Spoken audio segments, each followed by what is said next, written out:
Yeah, what was that now? I had to ask Mary to repeat this.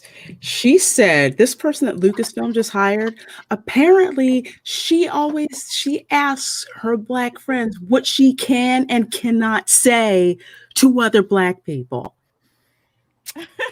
I'm going to check with y'all every single time. Yeah, right? I'm like, daggone, how bad of a savior complex is this chick? That is the most racist thing I've ever heard. It is. Maybe not I've ever heard. Well, But it's up there. There's a few circumstances, I think, where that would be polite. No. Not one or two? Yeah, I think there would be. Well, okay. If you're a moron. But not in general. No, if you're a moron. It's kind of like, well, let me ask you, just, so I don't want to look stupid, I need to check with you so I make sure that I'm okay. So I virtue signal that I'm a friend to all minorities. So I'm going to check how I take everything that I say. Right. That's the part that irritates the crap out of me. Because I have friends that are white who say, is it okay if I ask so-and-so that? I'm like, yeah, it's cool. Yeah, it's cool. See, I've never I want them to run some things by Black people, though. Like the whole Finn storyline. Yeah. Mm-hmm. Perhaps run that by someone. Oh, I see what you're saying. Like in a storyline that I can, because sometimes they do things where exactly. Okay. Because sometimes they do things and it's like, this is not coming across like you may think it is. Right. Mm-hmm. Right. I thought with Charlotte and Dolores. Yeah. And Dolores saying repeatedly that she owns her, that she belongs to her. Like, this is not. Ooh, that's crazy. Yeah, that's a little inappropriate. Okay, so the way I look at it is, if you have common sense, you could talk to anyone of any race, any sexuality, any, like what? I don't get that. Like, let me check with my Black folks to make sure that this sounds correct. Like unless you have never, like Jane, the way I see it is, she has never had any Black friends, grew up in an area with any Black people she knew, that she would realize they're like everyone else. You just don't drop certain words around them, because you're an asshole if you do. You don't say certain stupid stereotypes to people like you wouldn't do to a Asian person or a Italian person. You treat them like a human being. And I can't stand these people that, like you just said, Lorena, virtue signaling, that they're morons. They're morons. I'm sorry. Like, I can understand, like, hey, does this seem like a young Black male coming from the First Order? How would he feel? I can understand as a focus group asking someone like that, but in general, just let me pass this by my Black friends to make sure I could say this in front of other Black people. That's just, you're a moron. But a lot of people are, though. Yeah, and Hollywood's full of them. Yeah, they're tone deaf. They're out of touch. They don't relate to any real people, though. None. That's the thing. None whatsoever. No people. Relate is the good word. What they're doing isn't landing with anyone. No, that whole Hollywood bubble, that's just what it is. It's just like one big, huge echo chamber. And that's why the same crap gets recycled. They just get the opinions reflected back from everyone in their circles because everyone kisses pretty much everyone's ass. But once you get outside of LA, that's why so many of these other actors live in other states, so they don't have to put up with this crap. Wow. LA is the only city I've ever lived that has been like that. It's like a 24-hour show. 24-hour show. And you're always on. You're always active. You're always on. I've seen people at dinner and people will drop scripts to them. And do you know this person? Do you know that person? Go into a restaurant and you're facing front, both of you. So you can see who else is in the restaurant, who you can talk to and make connections with. And it is like a 24-hour hustle. Whole entire thing. I've never been anywhere like that. You don't expect that from someone at this level, though. Well, I wouldn't. Past that phase. No, it sticks with you, and honestly, it gets worse the higher up you get, because the higher up you get, the smaller that circle gets, and it's such a concentration of power up there at the top. And one wrong move, right? Exactly. You're done. Exactly. everything down. Oh, sorry, go ahead. Oh, no, you're fine. I love this conversation. I'm just saying it's everything down to so-and-so's housekeeper said that they heard that this producer was over at their house the other night talking about this particular project. And didn't you say so-and-so was attached to your project? Well, guess what? They're talking to them. Literally. Yep. Boom. It's like a small freaking town and nothing's a secret. Wow. I mean, I'm gonna record just an intro and then we can just keep talking. It's okay. I'll edit it all later. So okay, cool. Oh, hi everybody. The Rogue 4 has become so friendly that even on our nights off, we're getting together and bullshitting behind the scenes. Mm-hmm. So we figured we'd record that tonight because a few new things just dropped today, and we're gonna present that to you guys. So, how you doing? Thank you for watching. Try and like, comment, subscribe, share it if you like it, and subscribe to all these wonderful people if you could. Thank you. You know what? Lorena is gonna, until Lorena actually creates her own channel, I'm going to abuse her on my channel and I'm going to record our conversations, but she'll know about it. I promise. Oh, okay. Oh, that's I was so worried where he was going there. You can hear the reeds going. Oh, so yeah, there's two things I wanted to cover with you guys, and we've kind of already been bullshitting about it. But one of them is let's go to this Leslye Headland woman, Headland. God, no, let's make sure we get it right because you don't want to mess her up with the one who played Cersei Lannister. It is Leslye. There you go. Strange. Okay. Headland. Leslye Headland. Okay.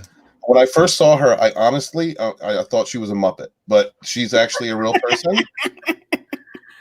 And when I saw her talking, guys, I thought of South Park, the way they animate the Canadians with the flapping heads. I guess that's what I thought. You know what? You're exactly right. Oh, that's fantastic. Man. Out to script doctor about. Yo, by the way, on Midnight's Edge, Tom, I was modding over there, and Tom was said the whitest man on YouTube, the script doctor, and the people in the chat started repeating it. That's our thing. I know. Script doctor said, "Yeah, you can thank those guys for that." He shouted us out. Nice. Cool. So yeah. Anyway, yes. So yeah, this woman, Leslye, she worked for Harvey Weinstein for several years. I just found out. Ew. For 6 years, she was his assistant. Ew. What did she assist with, Steven? I don't know. I have no idea. She's a what do they call themselves in the prostitute? What do they call gay people now? What is their new thing? It's not a person of gaydom or I don't know what it is. A what? LGBTQXYZ. Yeah. Well, that's another term now. A queer person. I don't know what it is. Yeah, they're in queerness. So they have a new label? They have a new label. Yeah, I'm not sure exactly. You got to check every day. Did they have a convention or something? And pick a name? They better not have been more than 10 people. Quarantine now. Come on. Oh man! All right, so let me bring this up. Yeah, let's see this. Fantastic. Oh, this was passed on to even Lorena. Kanye is mad. Did you pass this to you, Lorena? Yeah. Pass this video on to you. Yeah. Justin Proper, you said? Yep, through Justin Proper. Yep. All right. Hail Justin Proper. Hail Justin Proper. All right, you guys ready? Oh, we're ready. Roll it. Here we go. Let me make sure the volume's up last time. Okay. What's her name again? Karen? Yeah. Okay. Oh, if it'll play. Oh my God. My browser doesn't like me today. Oh my God. Don't worry, we're all here for you. I know they just.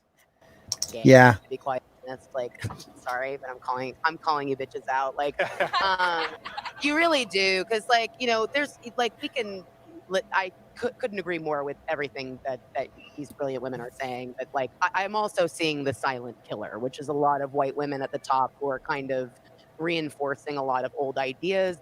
I think a lot of it, to give them the benefit of the doubt, and I'll just speak from my own personal experience. It's just I wasn't sure how to be an ally. I wasn't sure. Okay. I got so caught up in what kind of terminology I was supposed to be using and being politically correct. And so as I started to rise in television, I started to just get more blunt and just start saying I would like a black writer. Because if I said diverse, what pause this shit? What does that mean? A black writer? What does that mean? That's how you do it. What? I'm gonna let the I'm gonna let the minority women speak first. Thank you. What? Oh, Black writer. Oh. What do? Okay, I have to ask you guys, and we're diverse here. Does race or gender have a damn thing to do with talent? None Not whatsoever. Because No. there's some lousy Black writers out there. there are. Yeah. This makes no sense, and it's insulting. Well, I know there's some. Meaning, and I know there's some terrible.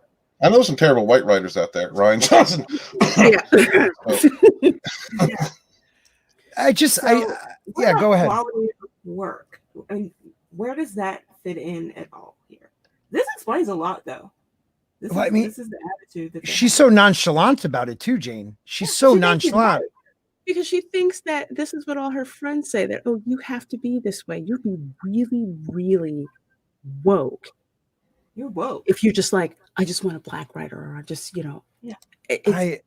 It's just to check a freaking box. And that's what's insulting. She's not talking about, I want to bring somebody in who's talented, XYZ. If they have to be Black, you know what? That's great to give more representation. But the emphasis should be on the talent of that person. They just want, it's like they just want a token. They really do. And they call it exactly what it is. It's tokenism. They don't care. Can we just hear her say it again, though, after Jane? Oh, yeah. All right. I just want to hear her say it again. So as I started to rise in television, I started to just get more blunt and just start saying, like, I would like a Black writer. It's still bad. That diverse, you get, well, white is diverse, which is something somebody said to me. And I was like, wow. What? Why do you hate yourself? Well, wait, whoa.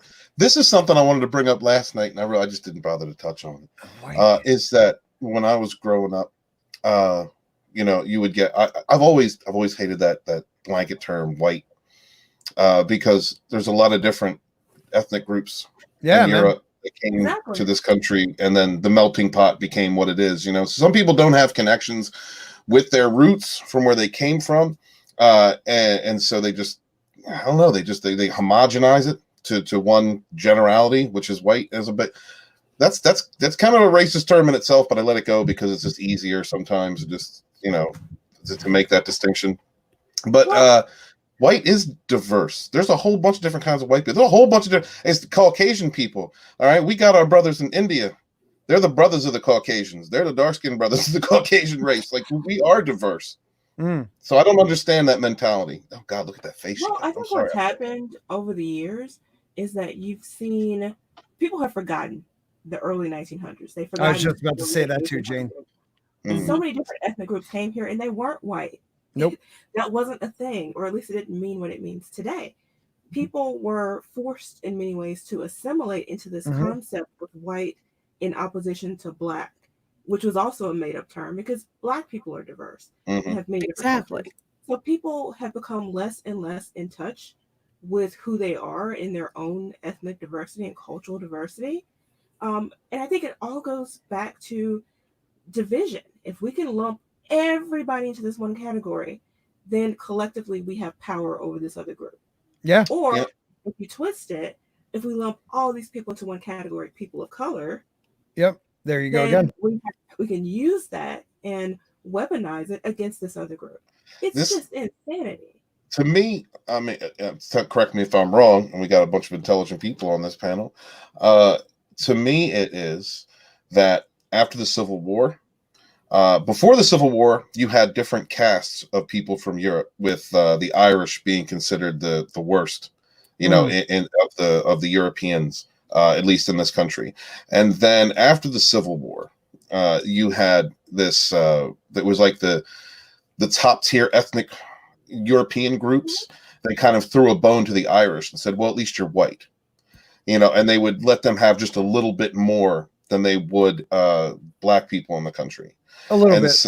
Right, just a little bit more, just to create that kind of divide. Right. It's like separating the poor classes, making some of the poor feel better, And so that there's always infighting. You don't have to worry about an uprising because the poor are too busy fighting one another. It's the same thing. It's been done over and over again in different civilizations throughout history. But a lot of the lumping, I think, comes from that time, that idea of, well, at least you're white. Well, what it is, though. I mean, you have to remember too, in the early 1800s, when the Irish, when you had that class distinction between the poor and indentured servants, and slaves and free people of color, you began to see those groups merging. Right. And that's where a lot of the early quote unquote mulatto and free people of color who were just light, mixed, what we would consider Black people today, that was a threat to the status quo. Right. Exactly. And so they had to devise a way of separating out those groups that they really didn't consider white. I mean, the way they drew them and caricature. I was just about to bring that up too. Yeah. They drew them like animals, and all the stuff you saw applied to Black people later. They started that with the Irish. Like gorillas and like ape-like features. And it used to be when you said white, it was WASP. It was white Anglo-Saxon Protestant. That was it. Okay. You have someone like my grandparents who came over in the early 1900s, the beginning of the 20th century.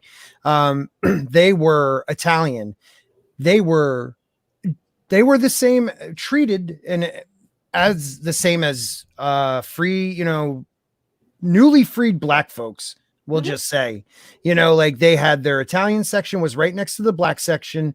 And then the Irish section, they just moved out of those sections and they were moving up because they got elected to small offices in cities and started rising up. They joined the police force, the fire department. They almost had to infiltrate the city before the city allowed them to rise. And even with my grandparents, my grandfather was treated differently because he was from Naples and he married a Sicilian, which is even worse. So it took until I think after World War II, and then it still was a little bit like my mom married a white Anglo-Saxon Protestant. And that was a big issue with those families. Like it took now into the 60s where people were starting to see revolution in the air of, civil rights, where it was maybe, and this might be wrong to say, but it was like, I almost felt like the WASPs were like, well, they're white enough. We got so much going on over here. We'll take them into our group too. It was almost a defense mechanism. Yeah, I agree with that. But one thing to add, and I kind of just want to add like a different, not a different, but a similar spin to this. Like with my family, my mother's side of the family, they arrived in Florida in 1565. Wow. Yeah. Were they with Ponce? some of them, no, not with Ponce. They were with, Pedro Menendez de Avalos. Wow, okay? That was early. That was early. So when that happened, they had slaves that were with them, but they also had free Africans that were with them. And then you had the native Timucua Indians in Florida as well. Now that society then, because it was governed by Spanish law, the laws were different. If you were a slave, it was that particular condition, but you could buy your way out of it. And that was codified in Spanish law. You were able to do that, so that there was a class of free Blacks. There was a class of indentured servants. They had, convicts from Cuba, escaped convicts from Georgia that would show up in Spanish Florida. And so you had this mix of people. And it's actually in the census where you see them. And matter of fact, where my 6th grade grandfather was living, he had a Black common law wife, 7 quadroon kids, because 7 quadroon kids. And he was living around Italian sailors, Tuscan, I think, tailors, right? People from like all over. And that whole mix with certain laws led to a certain society. So it wasn't more of like white against Black or mixed, whatever it was, but it was more about if you were Spanish or if you were not, if you were Spanish or if you were Creole, if you were further down. So when the United States took over, a lot of my ancestors who were free and who were mixed race were supposed to be given U.S. citizenship and all the rights with that. They were not. Oh, wow. They were not, because you had a class of people that were white that were coming in from the United States, taking over Florida, basically said, this is a totally different thing. Blacks aren't allowed to congregate. Free Blacks, you have to literally pay a tax. You can't be out in the streets at night. But some whites who were indentured servants, who pretty much they all saw each other on the same level, they're like, no, you need to behave as a white person. And that's when things started to get stratified there even more. So this was like way back. I think, like Scott, like I told you before, my Italian ancestor from Naples, he showed up in Spanish Louisiana in 1760, 1765. It was the same thing. And then when the Americans took over, everything changed. God bless America. And it changed too, like in Louisiana, from that perspective, that's when you began to see the erosion of Creole culture. Yes. You know, because everybody was expected to assimilate into American culture. Right. All these Americans were flooding in with their ideas of what race was. Yeah. Which was imposed upon us because we were very similar to Florida in that respect. I didn't even know my grandfather had Creole roots. I didn't even know that until I started researching his family. I had no clue. So many people don't. Well, that's, you know, and you said it perfectly. Whoever's really in charge calls the rules. Things could be one way one minute and change the next. This is someone we're looking at right here who doesn't know their history. Okay, now we haven't heard everything she had to say yet. Maybe she flips it because she realizes everybody's fucking judging her. But this looks like someone who like learned her history, not even on the History Channel, but watching like Sex in the City or something. Like someone who knows what the opinion of the people are now that are in charge, but doesn't know the history prior to that. And that's the scary person right there. All right. You want to continue, guys? Oh, please. All right. I love all of you. I love your minds. Okay. Here we go. Like, it's not cool. But to really, you know, I reached out to my, you know, the women that I respect who are not white writers and directors, and I said, what should I say? What language should I use? You know? Hell, I think it's worth it if you are in a position of hiring power or green lighting power to like reach out to people that are not like you and say, what can I do to be an ally, and how can I support writers of color and LGBTQ and disabled writers? Like, what can I do? Everybody. You're just not qualified, is what she's saying. She's not qualified to do her job. No. And she wants other people to tell her what to do. Wait, quit? Just quit. Right. How about then someone else can take over who doesn't have to do all of that nonsense. How about treat people like people and not be worried about what exactly. Right. Why is there? Go ahead. That's it. Well, no, I was just like I know what I'm talking about. Right, but it just sounds like someone who's very ignorant, someone who has never been around people of other cultures. No, it sounds like somebody who focuses entirely on what a person identifies as. You know, and that is, I'm gonna say both, because I've been in situations with people like this person, and actually, Scott and Stephen, you're both right. Right. And I could definitely see what Steven's saying. She is somebody who wants to hit every check mark so everyone can look at her and see that I did the right thing and I hired Isn't that definition racism though? Yes, in a way. Yes. Because it's not real. It's not your voice. You're asking other people to tell you what to say like you're a puppet. Exactly. So you can put on airs.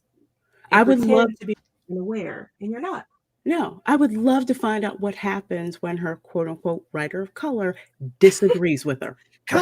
Yeah. Oh, yeah. Then it's going to get real. Her African American.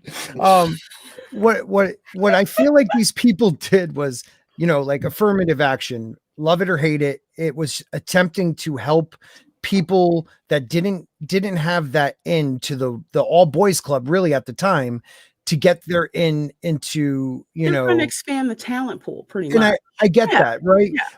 But a cause and effect of that was that sometimes people didn't understand the actual like reason people were trying to do that. Yes, we want representation at the top, but not by taking away the quality of the person that's going to be in that job. So yes, if I see someone who is black and someone who is white and they are both perfect candidates, well, we're asking you to hire this black gentleman because they haven't gotten the opportunities that for centuries the people before have. I understood that. What we have now is we don't even want to look at the white guy. I don't care if he has a way better resume. We want to make sure that we check those check boxes. So when people look at my company, they know I got the disabled black transvestite working for me. And it's like, come on, like just hire the person that is best at the job, you know, and give people opportunities.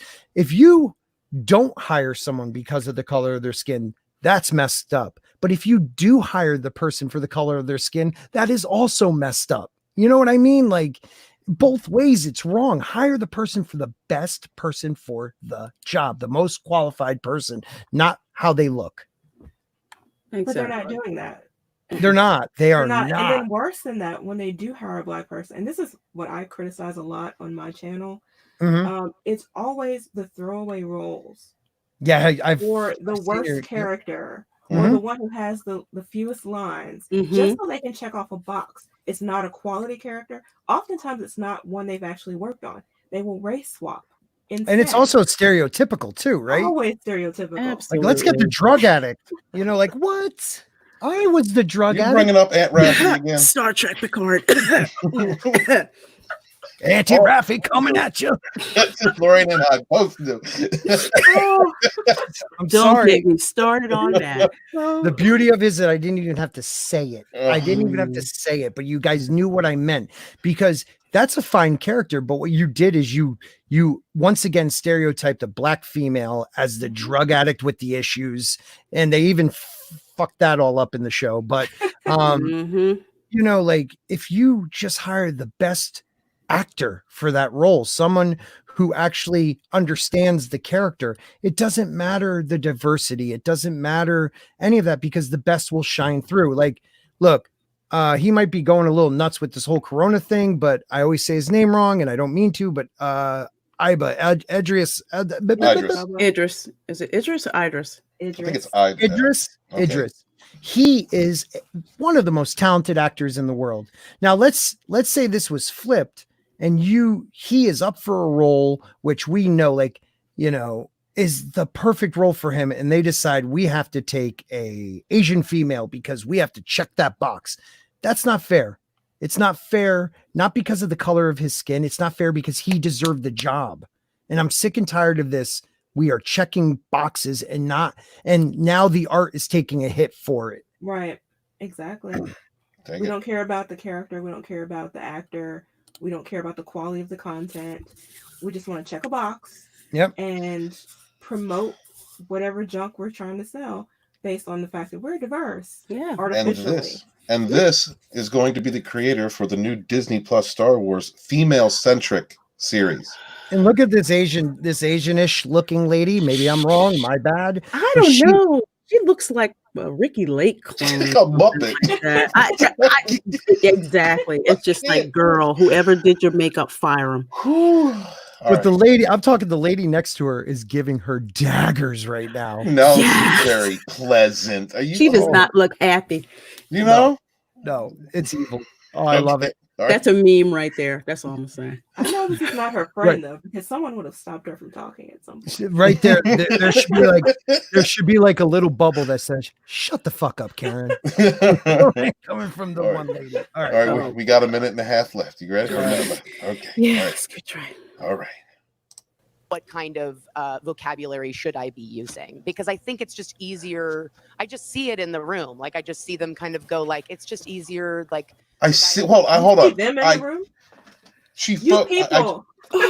Them people. Wow. And real quick, let me say this, and I'm going to step back from this one because she's really pissing me off. But why ask one of your black friends, is your one black coworker or friend going to answer for the whole entire scope of black people? Like, yeah, maybe he lets you call him black, but this person might not want you calling them the black writer. But that's exactly how they think. Isn't that That's nuts? exactly how these people think. They think that if I ask my one black friend, they all act like that. So I'm good, right? Tell me one of the most racist comments in the world. Tell me. I have a black friend. Tell me what happens if I walked into the room with the Dark Council and Jay and looked over at Jay and said, "Oh, I see you're with them people." Oh, Jesus. Imagine that. How fast is Abu Nas going to try to kick your ass? That's right. What? We couldn't get through 10 seconons.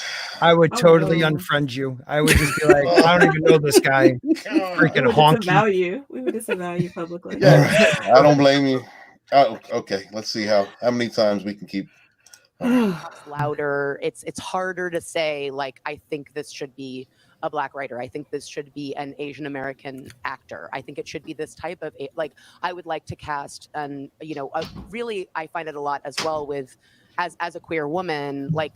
Oh, she had to throw that in there. Oh my God. She had a check mark. Qualifier. I'm a queer woman. I'm a minority. She's protected. She's a protected class. Protected class. Put up my shield against all attack for what I'm saying that I know is racist. Before she said it, she knew she was saying the wrong thing. Right before she said it, she was like, I bet I'm a queer. Like, come on. Oh my God. All this person sees is the label. What? Oh, the label, not the content of their character. I mean, okay, if you like, I understand if you're doing a series, like if you're hiring actors or something, you say, I need an Asian person for this role.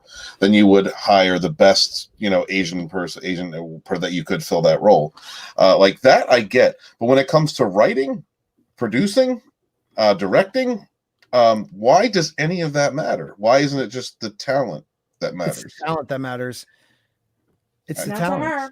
Not to her. No. It's just check that box. We don't care how good they may or may not be. We just want to say, hey, we have a Black writer. Hey, we have an Asian writer. Hey, we have a queer Black Asian writer. Right. And you can't. Right. And you can't come after me because I'm queer. Yeah. You can't come after me because I'm queer. Disney Star Wars has not learned anything. No. This is who they're hiring. Okay. Men or gay women, where I'm saying, like, that's not a gay person. Like, sorry. Whoa, go back a little bit. Person. Yeah, what? I missed. A gay person. She laughed like Jabba the Hutt. Hold on. Go back. Gay women, where really, I find it a lot as well with, as a queer woman, like with gay characters, whether they be gay men or gay women, where I'm saying, like, that's not a gay person. Like, who are you to say what? That's not a gay person? Like, we're not representing that. So you're a monolith? She's a gatekeeper. She's definitely a gatekeeper. And look how uncomfortable she is saying. Like, does she really believe this shit? Because she looks very uncomfortable. No, she does not. It's like she's trying to find the right words to ingratiate herself to the right people.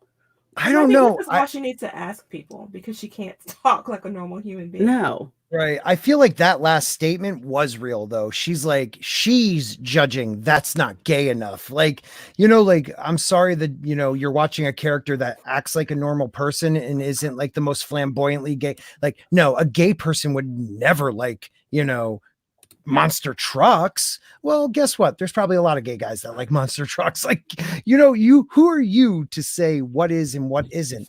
All we know is what I am. All I can speak for is what I know. And what I know is I can't stand this lady. I can't stand her. I can't. You can't, right? You can't judge. The savior complex is too strong in this chick.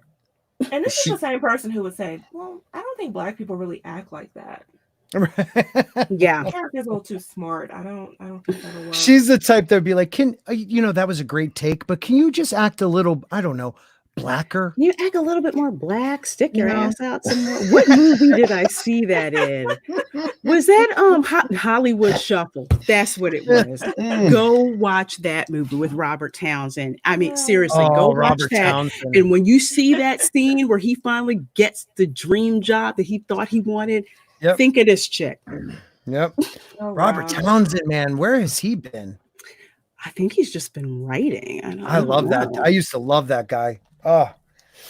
All right. Okay. All right, Karen. Finals coming. So all right. We'll finish this out. Here we go. You ready? Storyline, like you basically want me to cast someone that you find attractive, straight white man, and that you think. What's wrong with? I'm sorry. What's wrong with that? What? I am so fucking sick and tired of these goddamn people. Oh my God. Disney Star Wars. This is not okay. I swear to God, I'm never selling my stock because I just want to ask the CEO, what the frick is wrong with you people? But like, seriously, Why is this okay? this is beyond not okay. Like they literally, there's hate towards white men. Straight white men. Straight white men. There's hate towards us. Why? Because we buy movie tickets, because we like our sci-fi and fantasy, and now because you guys got into the club, and I'm going to say it like that. You guys, gay, queer, whatever her name is, got into the club. Now we have to hate white men. Like that's how it feels. Like if they hear this and they're like, wow, that man just said some messed up shit. Well, guess what? That's how it feels when you say that about me, because I've always tried to live my life as somebody who is live and let live. Whoever you are, I want to learn from your experiences. Maybe I'll take something from it. Maybe I'll learn something not to do, but it's not based on the color of your skin, the person you sleep with. It's based on the character of the person. And these people hate me for nothing more than being a white male, and it's racism. I almost said reverse racism, because that's the dumbest term in the world. No, but you're right. But you're right. No, it's just racism. It's just racism. But it's sexism, though. It's coming almost exclusively from white women. Yes, it is. Yes, can y'all explain what is happening in that community? I don't understand. I'll tell you what happened. We please explain it. In school, I come from the Philadelphia area, very liberal-minded, has been always. And in the education system, we are taught to review history. We're taught we are taught to shame ourselves. In general, in a generality, they use the same kind of generality, white and black. They don't really go into any distinctions. They don't take the time to break down the different types of ethnicities of different cultures or anything.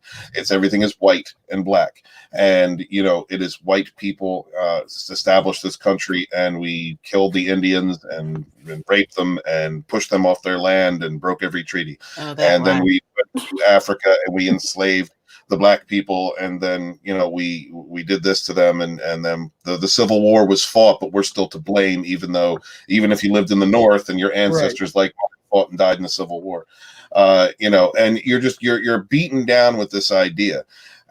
This was also, at least in my experience during my time, being a child of the 80s and into the 90s. You also had the rise of people like NWA, who brought a lot of attention to issues that were going on in California.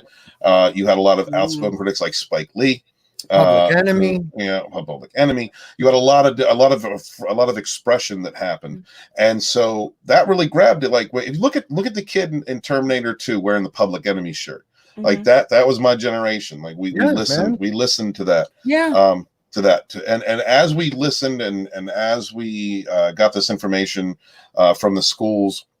And we also lived in there was still racist environments. My father was really bad racist, so we had this racist environment, but it also came in both ways.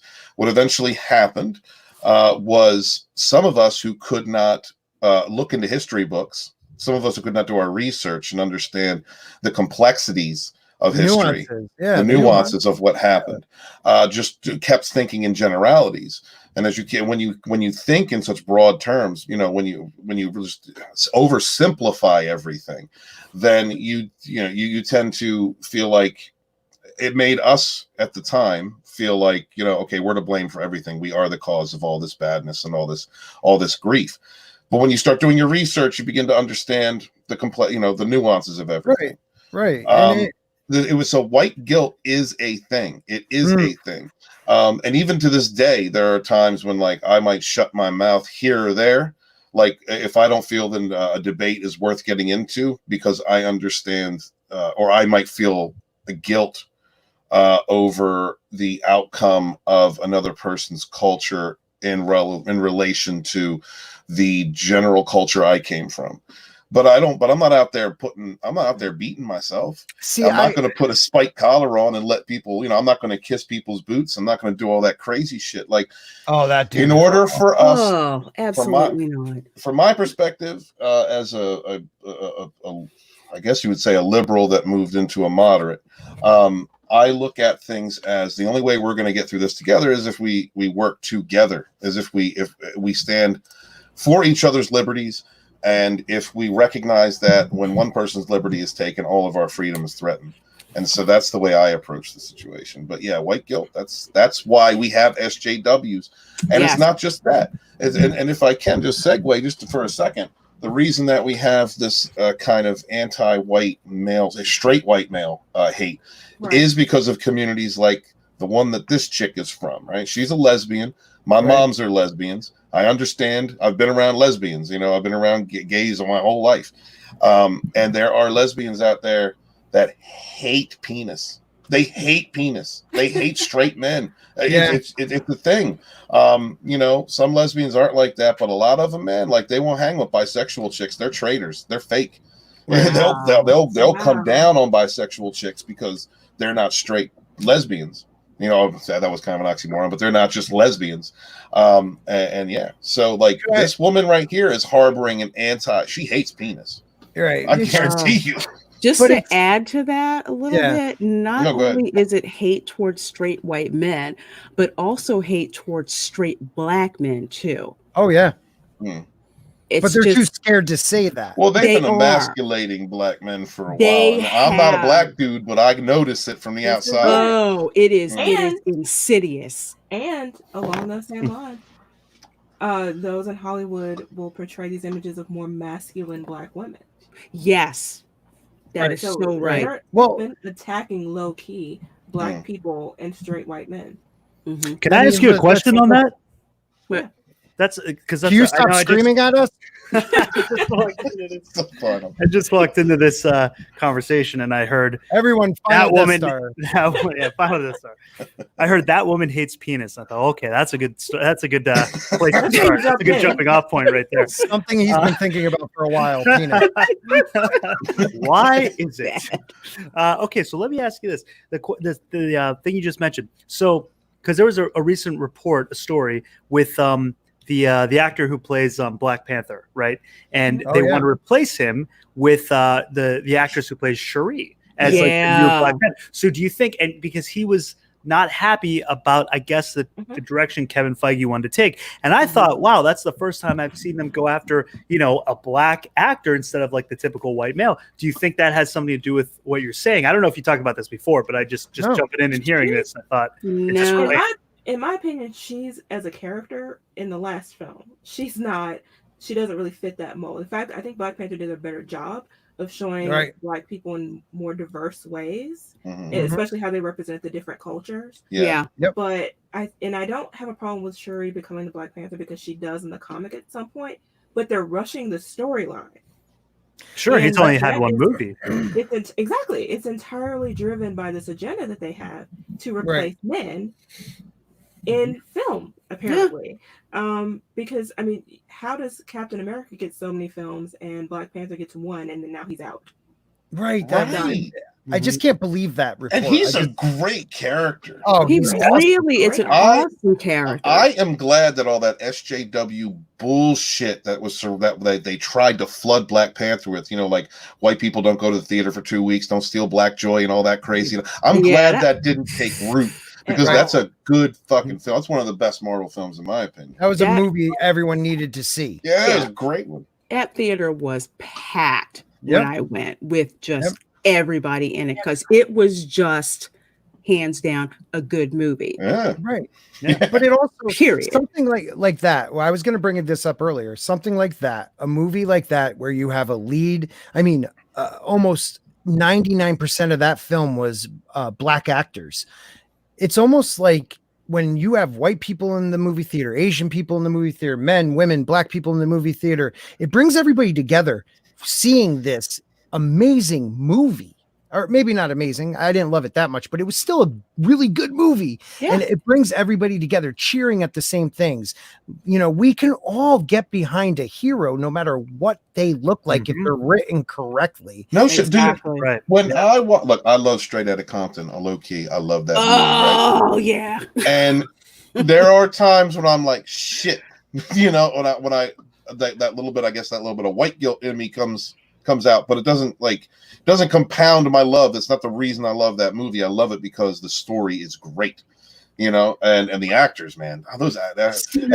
Cube's son played Kim. Oh, he was awesome. Dad, he did great, man. Steven, I got to ask you that though. See, I don't have I don't have that guilt.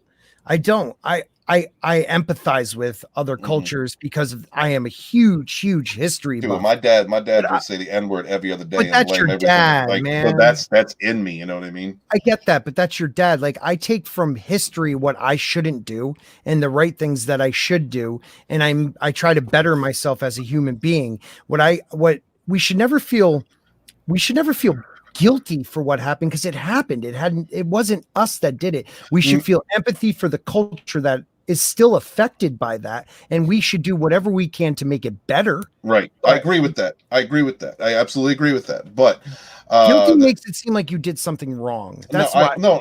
The term guilty. Listen, like I said, I was raised in a liberal school system. I was taught a certain way. Same here, man. The culture around me, I was inundated with it. I grew up in a very racist environment. I had to fight through that. Racist on both sides. My dad was racist, and the black kids at school were racist, man. It was a bad situation. But I managed to come out of it. One of the reasons that I am the Fandom Menace historian, one of the reasons that I care so very much about Star Wars, Star Trek, and other entertainment properties is that one of the things that turned my pop around was Michael Dorn. He loved Michael Dorn. And also oh God, I can't think of her name. Uhura. What's her name? Yep. Nichelle Nichols. I can't believe I forgot. So I'm sorry, Nichelle. It's characters like that. It's characters that are well written, that present issues without beating you over the head with. You never get beaten over the head. They don't ever make a mention that like Worf is black, but he's in enough situations throughout his story arcs where you can make parallels. Oh God, yeah. Absolutely. And because of good entertainment like that, that opened my pop up. But that's the beauty of that, man. And that's why I care so much about what they're doing and why they're hiring people like this bigot right here to make a Star Wars program that you're just going to promote division, hate, segregation. And that's horrible. But you said it right there, Stephen. It's not white guilt. I think that term we need to get rid of. It's self-white hate. Yeah. It's not self-white. I don't even know if it's self-white, because I don't think they consider themselves. No, they do. It's just everybody's got a different angle. She considers herself the queer. Did you guys talk about the whole Tessa Thompson, the comments that she made? I just came off of a stream with Mary Mayhem talking about that. She we're gonna get to that. Yeah, we talked about that. But yeah, they will. These SJWs will try to, and they do. They use white guilt as a weapon to beat you into submission, into not pushing back. And like I tell people, don't let that guilt take you over. They push, you push back. They call you racist, you say, so what? How am I racist? Yeah, I didn't think so. Right. You know? I hear you. It's just insidious. Jane, were you trying to say something? Yeah, Jane, I thought Jane was. Sorry. I think we agreeing with you guys. I think that there needs to be pushback against this sort of thing, because what they're doing, it is a combination. It is self-hate, but it's also this thing where people are trying to remove themselves from that category. That's it. Mm-hmm. Right. And Jane, that's perfect. The leader, the quote unquote ally, attention and support and all that nonsense. That's what it's about too, to some degree. They want to be a victim. They want to take over that position of being oppressed. Yeah, I think you put it perfectly. Even if they're not taking over the victim role, what they're doing is saying, yes, white people are bad, but I'm not that white person. Yes, I'm one of you. I'm the standout. I'm one of the good ones. Me. I'm the good white person. I know you've had it so bad, and it's just so tough for you. So guess what? God. If you get at least a C in your classes here at Penn State, we will give you $250 for each class. And I'm thinking, wow, you really are stupid. I'm going to ace this, and you're going to be paying for my school wardrobe every semester off. Go for it then. Go for it. And what's the worst part is these people think they're so above it, but yet they make Finn a freaking janitor. I know. Freaking janitor. No, he couldn't have been any the best potential of all characters. He did. Potential. And they just sat him there. Yeah. And that was it. And that goes back to what I was saying before, is that they don't really care. No, they virtue signal. They just like to signal and show they're better, but they don't really care. No, they don't. All right. I'm glad this is the best not a live stream that we've ever had. I know. All right, I like this here we idea. Are we almost like EFAP? Because we're 49 minutes in, and this is only what, like a 2-minute freaking video? Yeah. All right. Okay, we ready? Yeah. Yeah. All right. Find it a lot as well with as a queer woman, like Here with gay characters, whether they be gay men or gay women, where I'm saying like that's not a gay person. Like, sorry, like this is not a gay person. Like we're not representing that in this storyline. Like you basically want me to cast someone that you find attractive, straight white man. What's wrong with that? That you think what you think a lesbian looks like, and that can be very frustrating as well. So I think She's upset because she's an ugly lesbian. That's I mean, Yes. that is every TV show, regardless Yes. of whether you're straight or that is every TV show or It reality is. show. They always cast attractive people. That's just what humanity wants to Me watch. It's just a too. common. It's not like it's a sexist thing or a racial thing or a gender thing. It's just a human. It's a human thing. I'm watching fantasy. I'm watching a fantasy. You know? Okay, so Exactly. give me the fantasy. Yeah. In Tell- my fantasies, sells. lesbians love penis. Yes, In sex my sells. fantasy. Or I Okay. cure them of lesbianism. And here's a It's- news flash. know- Oh, sorry. I was going to say, here's a news flash. There are lesbian women who like good-looking women. Right. Yeah. Right. Yeah, I know. I am friends with a lesbian couple who is married, and they are both very attractive. It's it's not like it's. Damn, you're around all attractive people. I hate Well, it's Los Angeles, It's, Yeah, that's true. There Kind of you the hub. Oh, wow. Where I used to live. Oh yeah. Well, man. You know. Yeah, I do. you know. But I think yeah. we hit the nail on the head right there with that. Mm-hmm. She is upset because it's attractive people that keep getting hired, because why the hell do I want to watch a show that people look like my ugly ass? I want to see better looking people than me. I've talked about this before. It's the uglification of entertainment. I don't understand it, and now I understand why. Because people who don't, I mean, she ugly. I'm sorry. I'm not saying that just because I don't like the person. She's ugly. She's ugly. She's ugly. And so she's like, I'm not going to give you pretty people because I'm not going to give you what you want. It's called. You know what it is, Steven? You're putting your. Go ahead. No. I'm sorry, brother. But all it is it's that you guys treated me like this in high school. Now I have the power. You know what? That is so true. That is so true.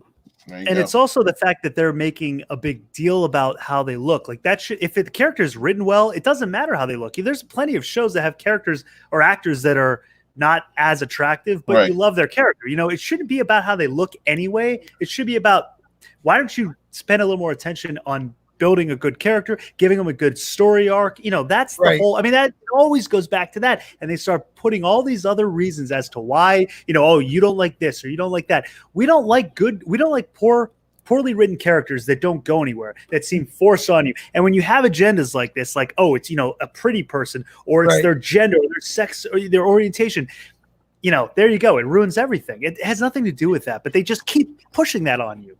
Mm-hmm.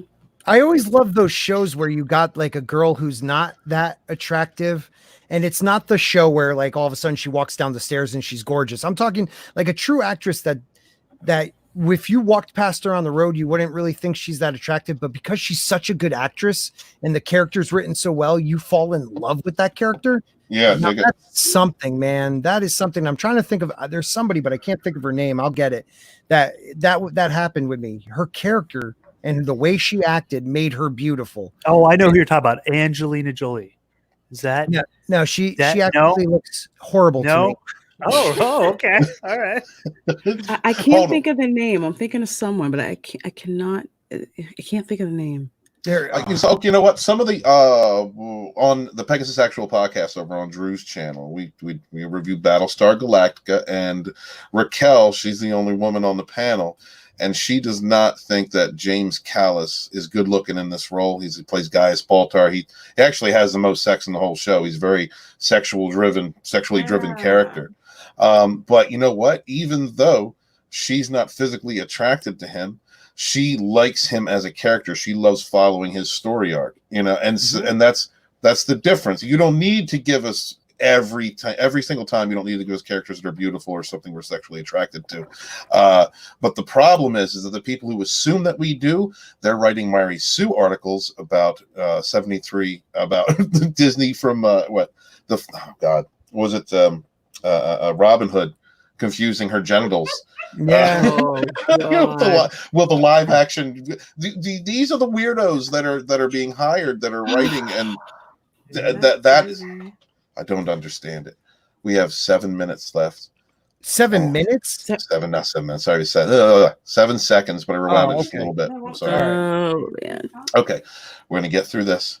We're gonna do it, people. Oh, We just spent nearly an hour on a 2 minute and 37-second video. Take that, Mauler. Oh my god. Gay lesbian looks like, and that can be very frustrating as well. So I think if we can get some of these people, I'm rambling, I'm gonna stop talking.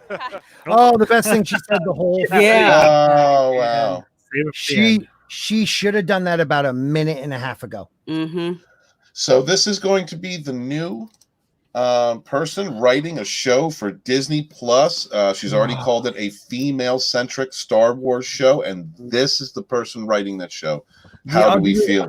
I'm going to go through one by one. Jedi. I'm going to sorry. go through one by one. Lorena, how do you feel about this? I freaking hate this. I hate this, but honestly, I will watch this show out of spite and trash every episode. Yep. Hail the Every Fandom Menace. episode. All right. Scotty, how do you feel? You know how I feel, my friend? I feel like, once again, I thought I just didn't care about Star Wars anymore, and they found another way to turn that dagger in my belly a little bit deeper. I am just so sick and tired of KK ruling the freaking scene and everyone following suit, and she's hiring all these people that are just like her. And I think she said this at the beginning. She talked about older white women in the industry, and I think she was actually dissing KK, but we didn't get a chance to go back to that. But it's just a carbon copy of the hatred. This hatred just has to stop. Let's just get back to making really good movies and TV shows and characters, please, God. Jane, how do you feel? I actually think this is an attack against the fans. You know, they hear us, they know what we're saying, they know our perspective, they know what we really want, and they're just doubling down on what we hate. So I don't know if this is some sort of test, whether they think that by doing this, it will, I don't know, trigger more of a response on the side of those who support this nonsense. But they've shown already that the people who go for this aren't either supporting their work or they don't have the numbers. The majority of people find this stuff to just be ridiculous. And I don't understand it. I don't understand why they keep going back to it. But we'll see. It'll be interesting to review. That's for sure. Yes. Oh, yes. Final, your thoughts? It's a failing. I mean, like what you guys, I'm echoing what you guys said. It's a failing formula that they, for some inexplainable reason, keep going back to try to force their agenda on you or to, brainwash you. They're not gathering or gaining any more followers from this. So I don't really know what their end game is. They're losing the money. The sales are down on merchandise. I mean, there's that article that just came out on the sales of Captain Hodo or whatever the heck her name is. We covered that last night. Yeah, Granny Tranny. Yeah, right. The sales are down on merchandise, so they're not gaining any followers. They're not selling more merchandise. So it's a losing formula, and they just keep sticking to it. I think some people just like to lose and keep on losing. It's the definition of insanity, Stephen. Yeah, the same thing over and over and expecting something different. Yep. This is the team right here. I just want to say, of all the people I've been working with in the last 6 months, this is the team right here. I love this team. I do too. Here, here.